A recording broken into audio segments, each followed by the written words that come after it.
축원합니다. 오늘은 설교를 시작하면서 좀 아픈 이야기를 먼저 해야 될 것 같습니다.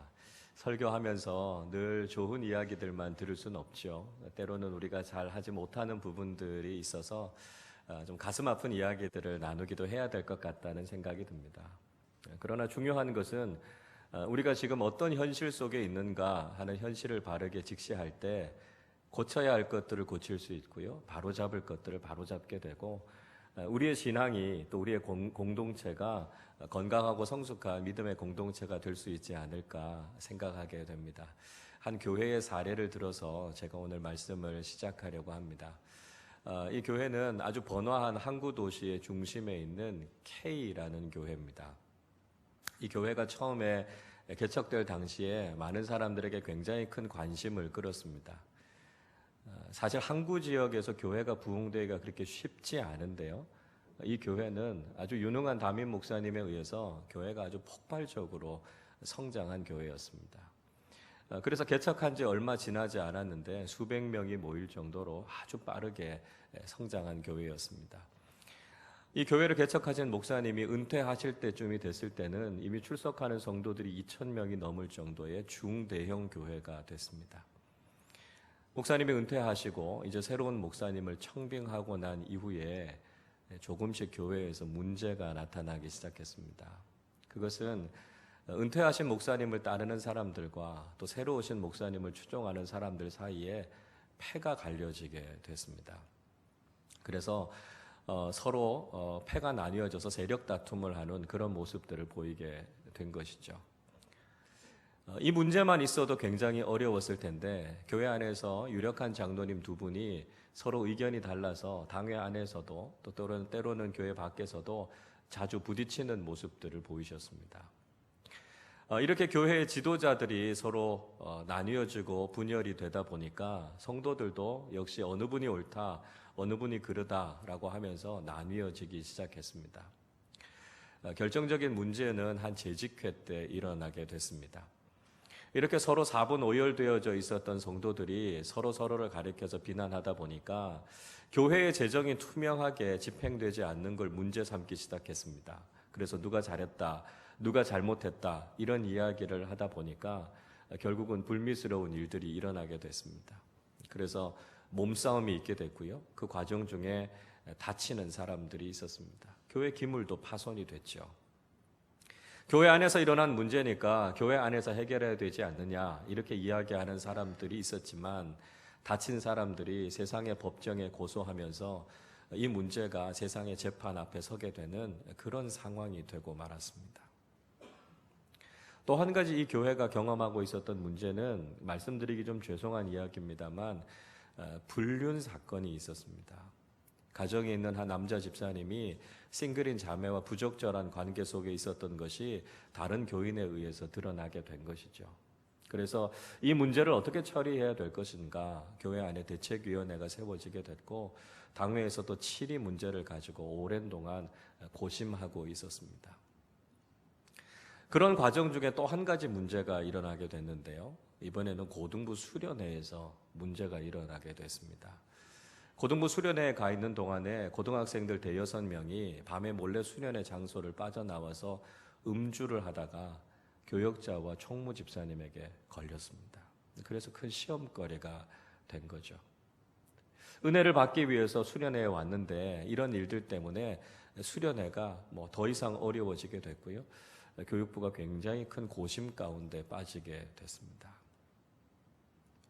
이 이야기를 들으면서 도대체 어느 교회가 이렇게 복합적으로 많은 문제 가운데 빠져 있나 이렇게 생각하실 텐데요.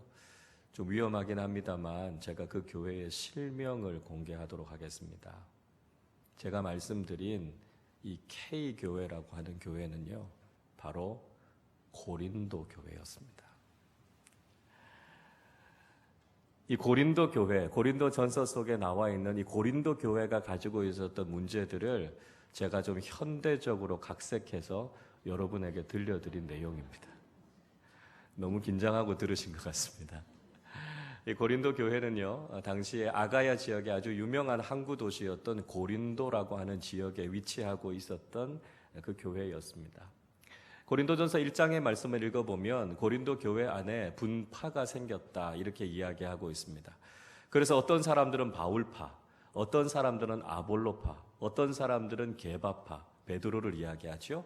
심지어 어떤 사람은 그리스도파라고 해서 교회 안에 분파와 분쟁이 일어나게 됐습니다. 고린도전서 5장의 말씀을 읽어보면 고린도 교회 안에 음행이 있었다 이렇게 이야기하고 있습니다. 그래서 이방인들도 저지르지 않는 성적으로 문란하고 타락한 일들 때문에 교회의 거룩성에 심각한 타격을 입게 된 것입니다. 고린도전서 6장에서는 교회 안에서 일어났던 문제를 세상의 법정에 송사하는 일, 그러니까 고소하는 일이 있어서 교회가 세상의 재판 앞에 서게 되는 초유의 사태가 일어나게 된 것이죠. 그리고 고린도전서 8장에서는 우상의 제물을 먹는 문제, 그러니까 그리스도인으로서 먹지 말아야 할 음식을 먹는 문제 때문에 교회 안에 여러 가지 분쟁들이 일어나게 됐습니다. 그래서 고린도 전서에서 이야기하고 있는 고린도 교회가 경험하고 있었던 문제들, 그 문제들을 제가 현대적으로 좀 각색해서 여러분들에게 들려드린 이야기입니다. 우리 가까운 교회에서 있었던 일이 아니구나 이렇게 생각이 돼서 아마 안도하는 마음이 드실 겁니다. 여러분, 그러나 정말 안도하는 마음이 드십니까? 이런 일들이 2000년 전에 고린도 교회에만 있었던 일이고 지금 우리와는 아무 상관이 없는 일이라는 생각이 드십니까? 제가 앞에 사례를 이야기 드리는 동안 혹시 최근에 들었던 어떤 교회의 이야기가 아닌가 이렇게 생각하는 분들도 계셨을 겁니다. 고린도 교회의 이야기만이 아니라 지금 한국 교회 어디선가 일어나고 있는 이야기겠구나 생각하신 분들도 있으실 겁니다. 지금 이런 문제가 오늘날 우리의 교회 공동체 속에서 일어나고 있지 않다고 누구도 자신할 수 없을 것입니다. 물론 지금도 많은 교회는 주님을 사랑하고 아름답게 예배드리고 있습니다. 주님의 복음을 전하고 많은 사람들을 주님께로 인도하기 위해서 애쓰고 노력하고 있습니다. 가난하고 소외된 우리의 이웃들을 향해서 주님의 사랑을 나누고 있고요. 메마르고 점점 차가워져 가는 이 세상 속에서 예수 그리스도의 사랑을 실천하기 위해 주님의 발이 되고 손이 되어서 애쓰고 있는 귀한 섬김을 하고 있습니다. 그런데 오늘날 교회가 보이고 있는 이런 안타까운 모습들, 이런 실망스러운 모습들 때문에 이 모든 사역들과 헌신들이 무의미해져 가고 있는 그런 세상 가운데 있지 않는가라고 하는 것이죠.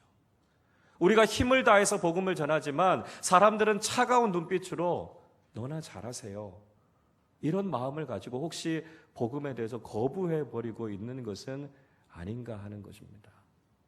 이것이 단지 2000년 전에 고린도 교회가 경험하고 있는 문제가 아니라 오늘을 살아가고 있는 우리의 문제가 아닌가. 우리는 다시 한번 우리 자신의 현실에 대해서 돌아보아야 한다는 것이죠. 우리가 마땅히 실천해야 하는 사랑을 실천하지 못하고 있습니다. 교회가 성숙하고 거룩한 모습으로 서야 하는데 그렇지 못한 모습 때문에 복음의 문이 점점 더 닫혀가고 있습니다. 여러분, 이런 상황 속에서 우리가 해야 할 일은 무엇일까요? 우리가 정말 시급하게 실천하고 회복해야 하는 것은 무엇이겠습니까? 우리는 지난주와 같이 오늘도 요한복음 13장의 말씀을 함께 생각해 보려고 합니다. 예수님께서 십자가를 지시기 전날 밤에 제자들과 함께 식사를 하시고 그들의 발을 씻어주셨다고 말씀드렸습니다. 끝까지 포기하지 않는 사랑으로, 낮아지고 섬기는 사랑으로 그들을 품어주셨습니다. 주님의 그 놀라운 사랑을 경험했음에도 불구하고 가룟 유다는 주님을 팔려고 하는 계획을 포기하지 않고 그 일을 실행하기 위해서 예수님과 함께 있었던 그 자리를 뛰쳐나갔다고 본문은 이야기하고 있습니다.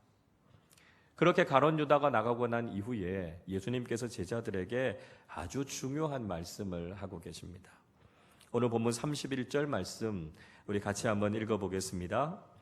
그가 나간 후에 예수께서 이르시되 지금 인자가 영광을 받았고 하나님도 인자로 말미암아 영광을 받으셨도다. 예수님께서는 당신이 영광을 받으셨다고 말씀하고 계시고 그로 인해서 하나님께서도 영광을 받으셨다고 말씀하고 있습니다. 여러분, 예수님이 말씀하시는 영광은 과연 무엇이겠습니까? 우리는 본문의 정황을 통해서 예수님의 말씀의 의미가 무엇인지를 분명히 알게 되죠. 예수님이 말씀하신 영광은 십자가를 지는 것이었습니다. 하나님께서 예수님께 맡겨드린 십자가, 그 십자가를 지는 것이 예수님께는 가장 영광스러운 일이라고 말씀하고 계십니다. 그러니까 지금 예수님께서 말씀하시는 영광은 세상이 이야기하는 영광과는 좀 다르죠. 사람들은 흔히 내 자신의 삶의 목표를 이루고 내가 성공하는 것을 영광이라고 생각합니다. 그러나 예수님은 그것이 아니라 십자가를 지고 죽으시는 것이 예수님의 영광이라고 말씀하십니다. 그러니까 예수님은 자기 중심적인 영광이 아니라 하나님 중심적인 영광을 이야기하고 있습니다. 그리고 예수님께서는 바로 그렇게 하나님을 영광스럽게 하는 사람들을 하나님께서도 영광스럽고 존귀하게 하시겠다 말씀하고 있습니다. 32절 말씀 같이 읽어보겠습니다. 만일 하나님이 그로 말미암아 영광을 받으셨으면 하나님도 자기로 말미암아 그에게 영광을 주시리니 곧 주시리라. 그렇게 자신에게 맡겨져 있는 사명을 다해서 하나님 앞에 영광을 돌려드리면 하나님께서 역시 그 사람을 영광스럽게 하실 것이라고 말씀하고 있습니다. 그래서 우리에게 맡겨져 있는 귀한 사명을 다함을 통해 하나님 앞에 영광 돌려드리는 인생이 가장 존귀하고 영광스러운 인생이라고 말씀하고 계십니다. 그래서 예수님께서 지금 제자들을 십자가의 길로 초대하고 계시죠. 그 영광으로 들어오라, 주님께서 그렇게 말씀하고 계십니다. 자, 그렇다면 구체적으로 십자가를 지고 걸어간다는 것, 십자가의 길이 의미하는 것은 무엇이겠습니까? 십자가는 죄인과 원수를 사랑하는 것입니다. 하나님과 대적한 사람들, 하나님과 떠났던 사람들, 하나님과 원수된 사람까지도 사랑하는 것이지요. 그러니까 십자가의 길을 걸어간다는 것은 우리를 미워하고 원수된 사람들까지도 사랑하는 것입니다. 주님은 지금 제자들에게 그런 삶을 이야기하고 있습니다. 그런데 문제는 제자들이 지금 자기들끼리도 서로 사랑하지 못하고 있었다는 것입니다. 누가 크냐라고 하는 문제를 가지고 그들은 다투고 있었습니다. 누구도 서로 섬기는 사랑으로 사랑하지 못했다는 것이죠. 그래서 예수님께서는 바로 그 사실을 이야기해 주고 싶으셨습니다. 그래서 제자들에게 지금 먼저 해야 할 일이 있다는 것을 말씀해 주시고 싶으셨던 것입니다. 이제 예수님께는 별로 시간이 남지 않았습니다. 33절을 보시죠. 작은 자들아, 내가 아직 잠시 너희와 함께 있겠노라. 너희가 나를 찾을 것이나 일찍이 내가 유대인들에게 너희는 내가 가는 곳에 올 수 없다고 말한 것과 같이 지금 너희에게도 이르노라. 예수님께서는 잠시 동안만 제자들과 함께 있을 수 있다고 말씀하셨습니다. 그리고 이제 그들을 떠나실 것이라고 말씀하셨죠. 이전에 유대인들에게 예수님께서 그들을 떠나면 그들이 예수님을 찾지도 못할 것이고 예수님이 계신 곳에 오지도 못할 것이라고 주님이 말씀하셨습니다. 요한복음 8장 21절은 이렇게 말씀합니다. 다시 이르시되 내가 가리니 너희가 나를 찾다가 너희 죄 가운데서 죽겠고 내가 가는 곳에는 너희가 오지 못하리라. 예수님은 유대인들이 예수님을 찾지도 못할 것이고 예수님이 가시는 곳에 오지 못할 것이다 이야기하고 있습니다. 유대인들은 주님의 이 말씀이 무슨 말씀인지 이해하지 못했습니다. 그래서 혹시 예수님이 자결을 하려고 하나 오해를 했던 것이죠. 예수님이 말씀하신 것은 이제 예수님께서 십자가를 지시고 죽으실 것을 예고하고 계셨습니다. 그리고 유대인들은 예수님의 십자가 복음을 믿지 않았으니까요, 예수님이 계신 곳에 올 수 없다고 말씀하신 것이었습니다. 지금 예수님께서는 제자들에게 그 십자가 죽음을 다시 한번 예고하고 계신 것이죠. 그래서 마지막으로 제자들에게 다시 한번 당부의 말씀을 하고 계십니다. 그래서 주님께서 오늘 말씀을 통해 제자들에게 새 계명에 대해서 말씀하고 계십니다. 34절 말씀 우리 한 번 더 같이 읽겠습니다. 새 계명을 너희에게 주노니 서로 사랑하라. 내가 너희를 사랑한 것 같이 너희도 서로 사랑하라. 예수님께서 새 계명 주십니다. 옛 계명이 아니라 이것은 새 계명이다 말씀하십니다. 옛 계명은 무엇입니까? 옛 계명은 십계명이죠. 율법입니다. 유대인들은 십계명과 율법을 지켜서 구원을 받을 수 있다고 생각했습니다. 그래서 율법을 철저하게 지키기 위해서 하지 말라라고 하는 조항 365가지와 하라는 조항 248가지를 합쳐서 총 613가지의 율법 조항을 자세하게 정해놓고 그것을 지켜야 구원을 받는다고 생각했습니다. 그러나 예수님께서 분명히 말씀하셨지요. 율법을 지켜서 구원받는 사람은 아무도 없다고 말씀하셨습니다. 그래서 옛 계명이 아니라 새 계명을 말씀하십니다. 여러분, 그러면 새 계명은 무엇일까요? 마태복음 22장에서 율법사 한 사람이 예수님을 찾아와서 질문합니다. 선생님, 율법 중에 가장 큰 계명이 무엇입니까? 율법의 그 수많은 조항들 가운데 가장 중요하고 큰 계명이 무엇인지를 예수님께 묻고 있습니다. 그때 예수님께서 율법사에게 마태복음 22장 37절부터 40절에서 이렇게 말씀해 주십니다. 예수께서 이르시되 내 마음을 다하고 목숨을 다하고 뜻을 다하여 주 너의 하나님을 사랑하라 하셨으니 이것이 크고 첫째 되는 계명이요 둘째도 그와 같으니 내 이웃을 내 자신같이 사랑하라 하셨으니 이 두 계명이 온 율법과 선지자의 강령이니라. 예수님께서 율법을 딱 두 가지로 일관하셨습니다. 하나는 하나님 사랑이고 또 다른 하나는 이웃 사랑이었습니다. 율법에 그 많은 조항들이 있지만 그걸 하나로 정리하면 사랑이라는 것입니다. 율법 중에 가장 중요한 것은 사랑하는 것입니다. 사랑이 제일이라고 하는 것을 주님께서 말씀해 주고 계신 것이죠. 새 계명은 사랑입니다. 그런데 오늘 본문에서 예수님께서 새 계명인 사랑에 대해서 말씀하시면서 특별히 사랑의 한 부분에 대해서 강조하고 계시죠. 그것이 바로 서로 사랑하라는 것입니다. 제자들이 서로를 사랑함을 통해서 바로 주님께서 주시는 이 새 계명을 지킬 것을 이야기하고 있습니다. 예수님께서 분명히 하나님 사랑과 이웃 사랑에 대해서 말씀해 주고 계십니다. 그런데 이 사랑을 실천하기 위해서 가장 먼저 실천해야 하는 것이 바로 서로 사랑이라는 것이죠. 형제와 자매를 사랑하는 것, 그것이 사랑의 첫걸음이라고 하는 것을 말씀해 주고 계신 것입니다. 주님이 원하시는 사랑은 원수를 사랑하고 이웃을 사랑하고 하나님을 사랑하는 것이었습니다. 그 일을 실천하기 위해서 제자들이 가장 먼저 해야 할 일은 서로 사랑이었는데요. 제자들은 지금 그 서로 사랑조차도 실천하지 못하고 있었습니다. 가장 가까운 사람들, 가장 쉽게 할 수 있는 사랑도 그들이 실천하지 못하고 있었다는 것이죠. 예수님과 함께 3년 동안 동고동락했던 제자들도 사랑하지 못하고 있었습니다. 형제 사랑도 실천하지 못하는 사람들이 어떻게 이웃 사랑을 실천할 수 있겠습니까? 서로 사랑을 실천하지 못하는 사람들이 어떻게 하나님 사랑을 실천할 수 있겠습니까?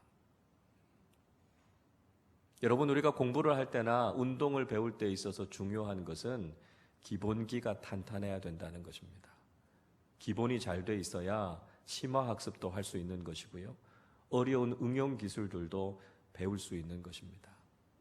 사랑도 마찬가지입니다. 사랑의 가장 깊은 단계는 하나님을 사랑하는 것입니다.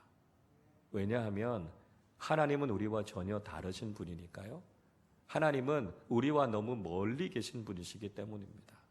그래서 우리가 너무나 다른 하나님을 사랑하는 것, 너무나 멀리 계신 하나님을 사랑한다라고 하는 것, 어떻게 보면 가장 어려운 사랑이라고 할 수 있습니다. 그에 못지않게 어려운 것이 원수를 사랑하는 것이죠. 우리를 미워하는 사람들을 사랑하는 것 결코 쉽지 않습니다. 그래도 조금 쉬운 것이 이웃들, 다른 사람들을 사랑하는 것 아니겠습니까? 그보다도 가장 쉬운 사랑, 가장 기본적인 사랑이 바로 형제와 자매를 사랑하는 것입니다. 어찌 보면 가장 가깝고도 쉬운 사랑인데 제자들은 지금 그 사랑을 실천하지 못했습니다.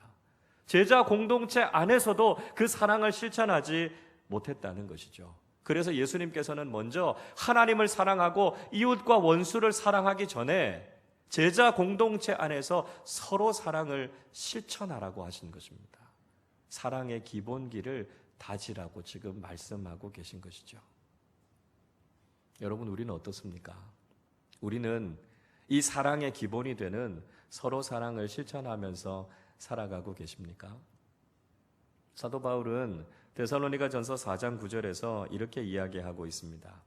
형제 사랑에 관하여는 너희에게 쓸 것이 없음은 너희들 자신이 하나님의 가르치심을 받아 서로 사랑함이라. 사도 바울이요, 데살로니가 교회를 향해서 형제 사랑, 서로 사랑에 대해서는 더 말할 필요가 없다고 이야기합니다.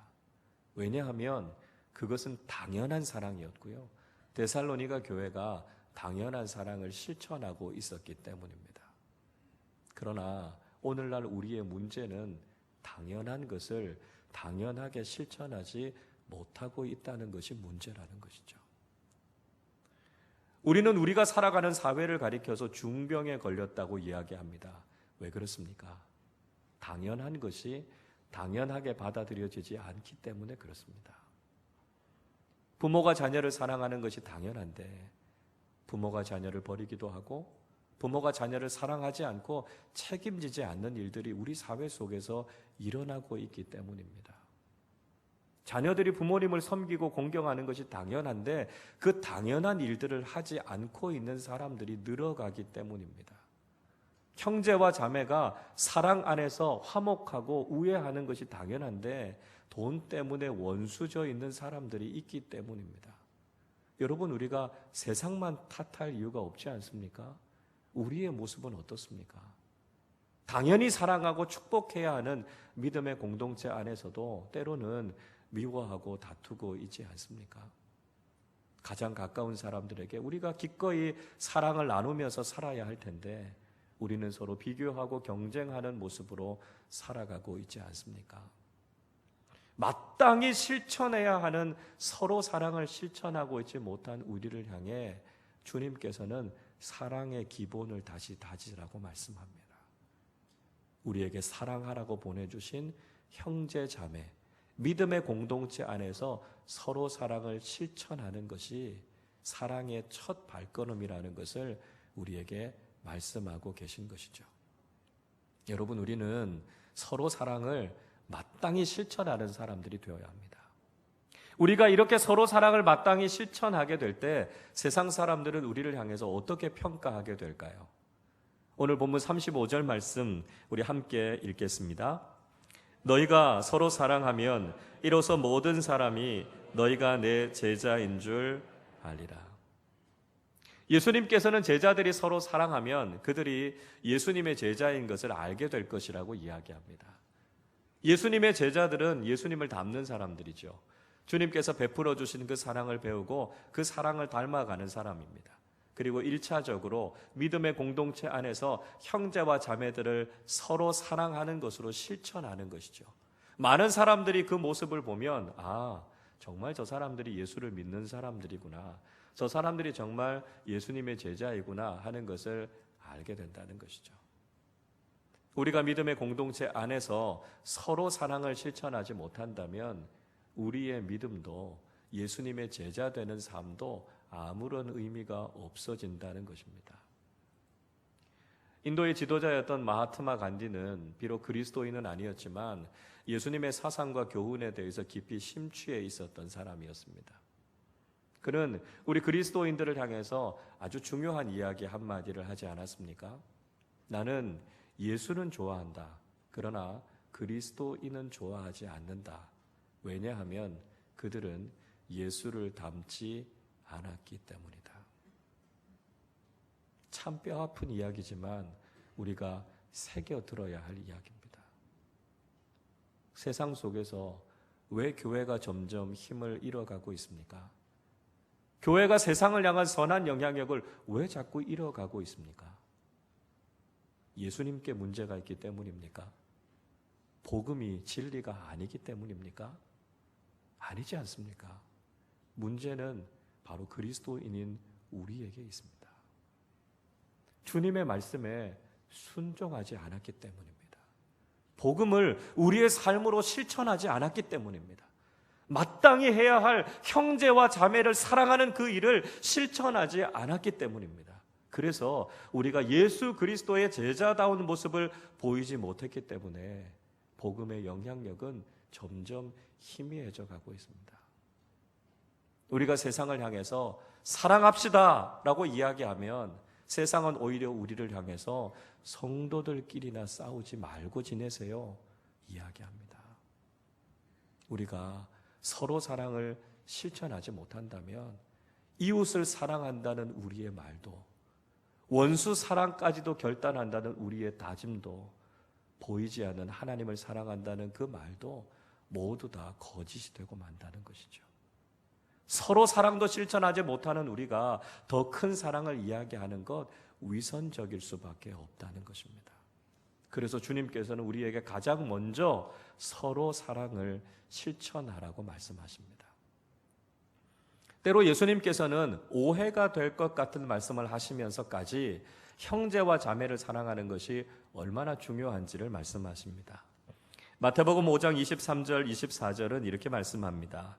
그러므로 예물을 제단에 드리려다가 거기서 내 형제에게 원망 들을 만한 일이 있는 것이 생각나거든 예물을 제단 앞에 두고 먼저 가서 형제와 화목하고 그 후에 와서 예물을 드리라. 하나님 앞에 제사를 드리러 왔다가도 형제 자매들과 다툰 일이 있으면 먼저 가서 화해하라고 이야기합니다. 이 말씀은 예배보다 서로 사랑이 우선이라고 말씀하시는 것 같습니다. 네, 맞습니다.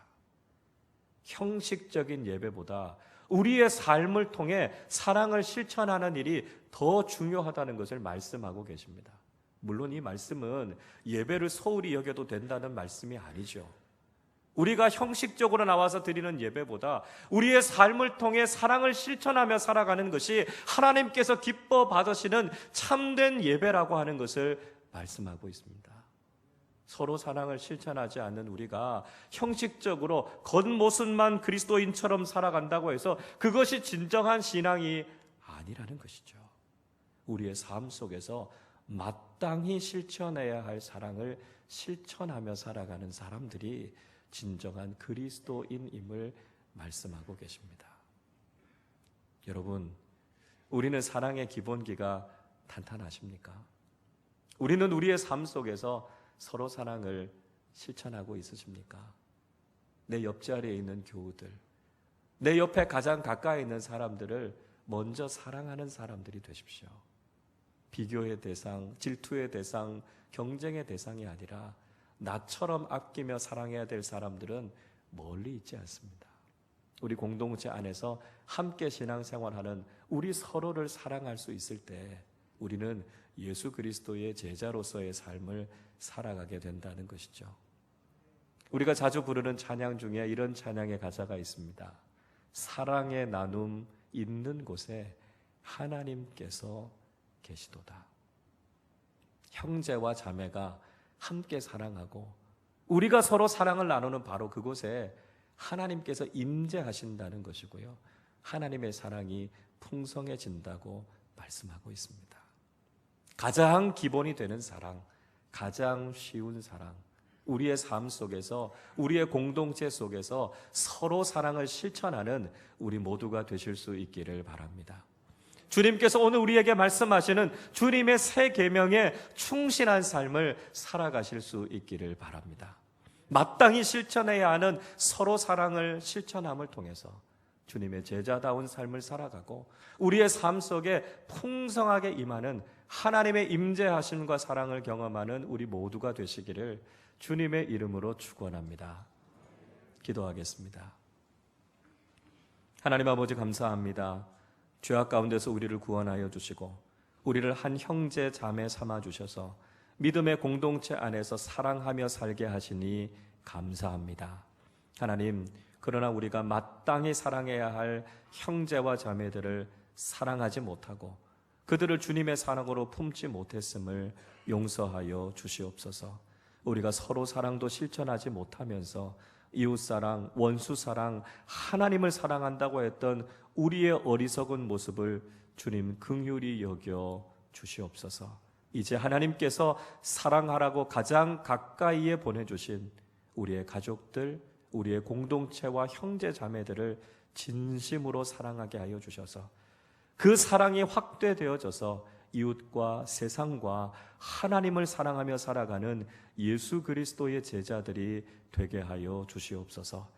우리 아름다운 교회가 서로 사랑을 실천함으로 하나님의 사랑을 충만하게 경험하게 하시고 그 사랑이 우리의 이웃들과 온 세상으로 흘러가서 하나님의 풍성한 사랑을 증거하며 살아가는 사랑의 공동체 되게 하여 주옵소서. 감사드리며 우리 주님 예수 그리스도의 이름으로 기도하옵나이다. 아멘.